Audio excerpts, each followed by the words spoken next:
Hello everyone, nice to see you again in this English time.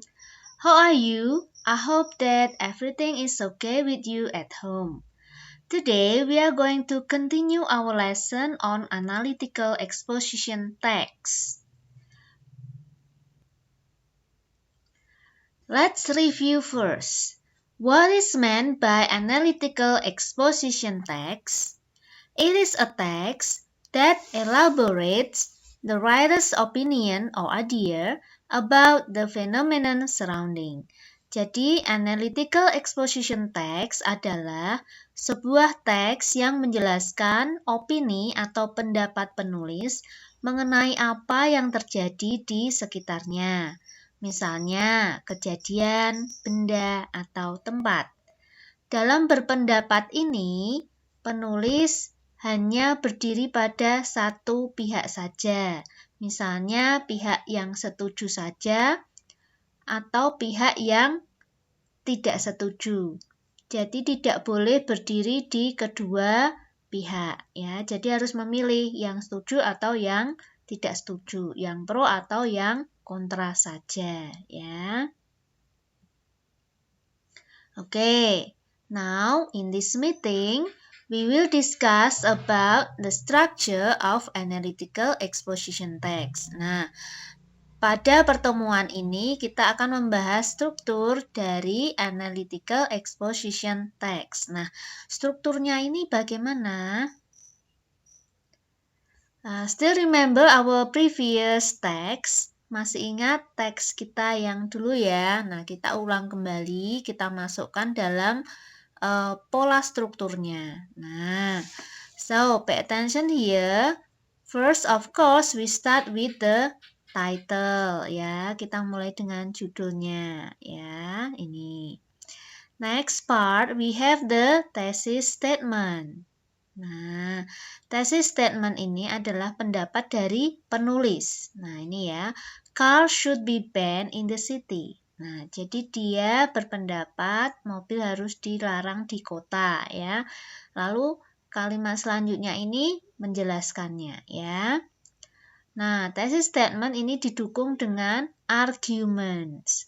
Nah, penulis di sini mempunyai 3 arguments. Nah, argumen yang pertama, cars, as we all know, contribute to most of the pollution in the world. Nah, jadi ini argumen yang pertama ya, mengakibatkan polusi. Lalu kalimat selanjutnya ini menjelaskan, kok bisa menyebabkan polusi itu bagaimana ya. Oke, berikutnya argumen kedua. Cars cause many accidents. Mobil menyebabkan banyak kecelakaan. Nah, kalimat selanjutnya ini menjelaskan kenapa kok bisa ada kecelakaan ya oleh mobil ini. Argumen ketiga, cars are very noisy. Nah, di sini bising ya, mobil itu bising. Nah, di sini Anda memberikan penjelasan ya, kalimat selanjutnya ini menjelaskan. Nah, bagian terakhir adalah conclusion atau reiteration. Nah, di sini kesimpulannya ya, I believe that cars should be banned from the city so that the people can live healthier and safer. Jadi, kesimpulan ini tentu tetap merujuk kepada pendapat utama dia, yaitu mobil harus dilarang di kota ya. Tentu juga berdasarkan argumen yang sudah dia berikan. Okay, now if we put the text into the outline, we will have this figure ya. Nah, di sini kita masukkan ke dalam outline-nya. Nah, perhatikan di sini thesis statement-nya ya, cars should be banned in the city. Nah, di sini pendapat ini didukung oleh argumen pertama, argumen kedua, argumen ketiga. Nah, di sini sudah diberi penjelasan alasan-alasannya ya, kenapa kok harus dilarang di kota.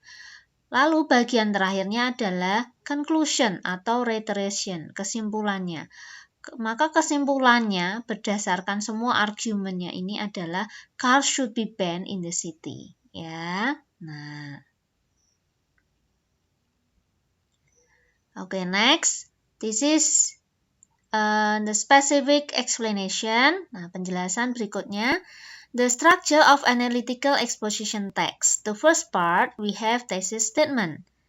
To introduce the issue and your point of view. Nah, thesis statement ini mengenalkan topik atau permasalahan dan sudut pandang penulis. Sudut pandang ini adalah pendapat, ya. Jadi Anda jelaskan pendapatmu tentang suatu permasalahan itu bagaimana, ya.